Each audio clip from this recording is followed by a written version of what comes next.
Everybody loves a villain, let's face it. Working hard is great.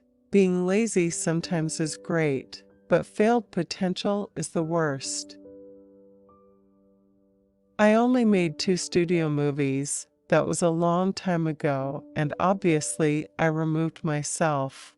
I think some of that is geographical. I live in New York, and I want to work there. It's as simple as that. I always consider Shakespeare like a huge room. I mean, you open the door, and you can go anywhere. The reason I got into acting was not to explore myself. I was a reader. I didn't care about acting. I got into it in college, but I had no interest really in that, in getting up in front of anybody. I tend to turn down roles that are too much like me, what I think is most like me anyhow, because I'm me all the time and I'm sick of it. Part of the advantage, and part of the result of trying to be a producer and director, are the practical things you find. It's so advantageous to go to a place that you already have a feel for, a literal and spiritual familiarity. I know it's good when I see a smaller film get recognized because it means more publicity for them. When you start producing and directing, the movies become a little more like your children. I make little movies, they need all the help that they can get. The fact is that you're never going to believe any of the reviews, because the movie is to you what it is to you. No one's ever going to sway you from what you feel about it. I just want to get to the end of the day without it raining. I'm not a big one for lots of genitals flapping in the films.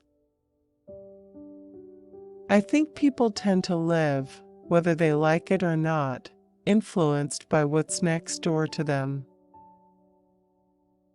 I had been to New Mexico many times. I loved it.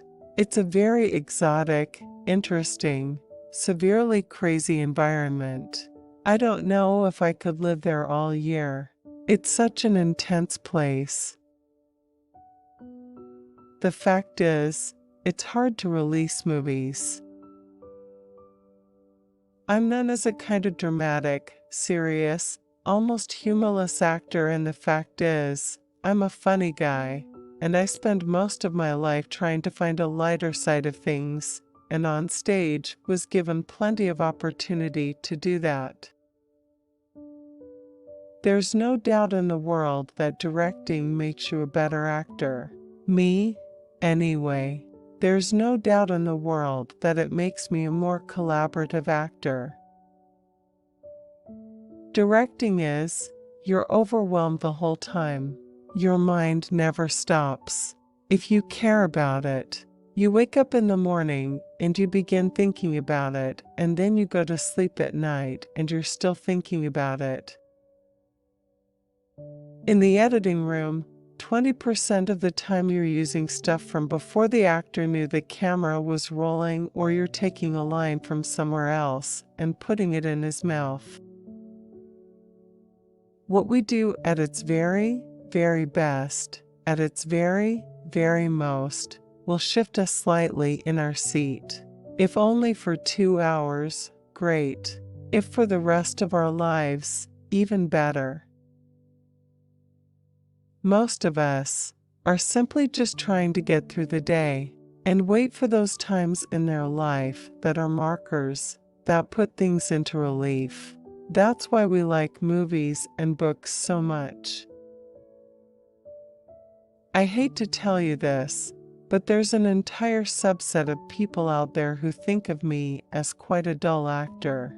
And that's the word used, and often dull. I learned, especially from my mother, to respect the profession and take it seriously, but not take yourself too seriously. Television and cable have become the new independent films, in a sense, for writers and actors to gravitate towards. That's why I like short films, too.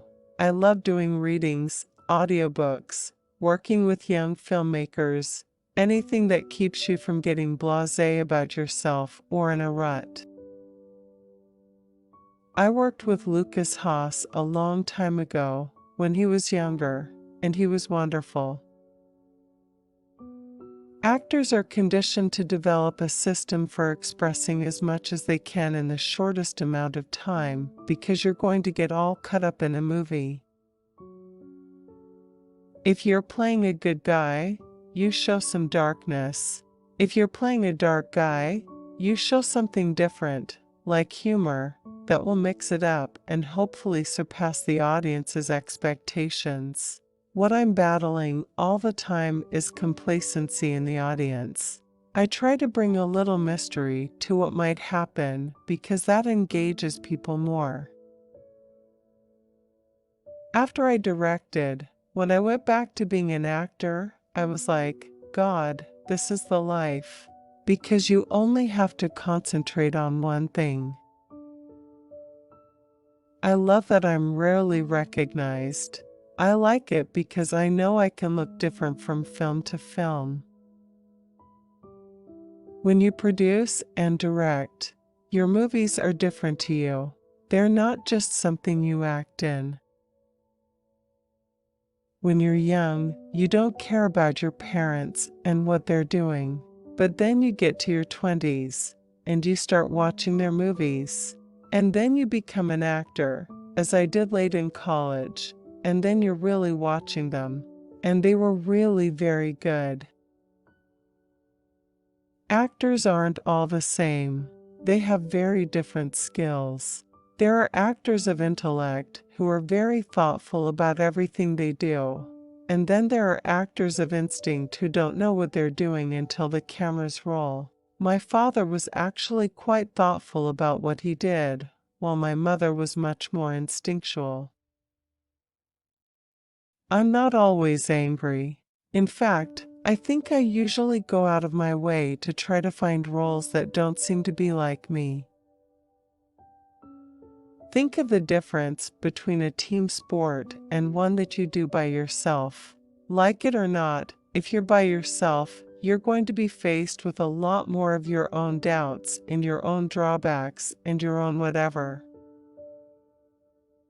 To me, it's just like, if you have talent and you're lucky enough to find where you fit and you work with the right people, it's not exalted at all. I just got sick of not being able to raise money for a movie. That's what happens, so I just made my own.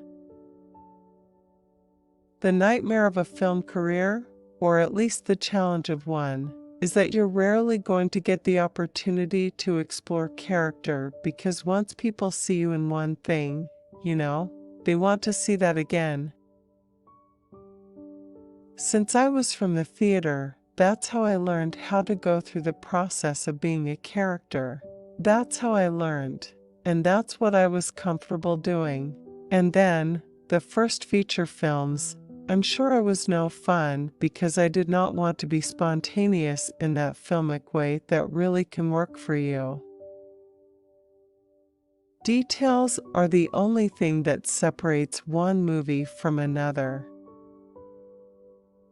In the film world, and I know this from just talking to other people, that I'm known as a kind of dramatic, serious, almost humorless actor, and the fact is I'm a funny guy, and I spend most of my life trying to find a lighter side of things and on stage was given plenty of opportunity to do that. Movies, I don't really get the bad guys. In theater, I get more bad guys. Both audiences and directors are more willing to allow people to stretch. In movies, you do one thing, and then that's the reference. The whole fame question is one that is constantly intriguing to me. I think that fame is something that other people create about you. Whether you jump into that or not is up to you, and whether you have the talents for jumping into it or not. As you get older, I think everyone feels that, no matter what the job, to try a hand at running the business as opposed to simply being an employee. Breakfast at Tiffany's isn't a great movie because Audrey Hepburn is brilliant and everyone else isn't. It's a great movie because everybody is fascinating, and she's at the center of it being amazing. You can't, no matter what anyone says, build a movie around someone.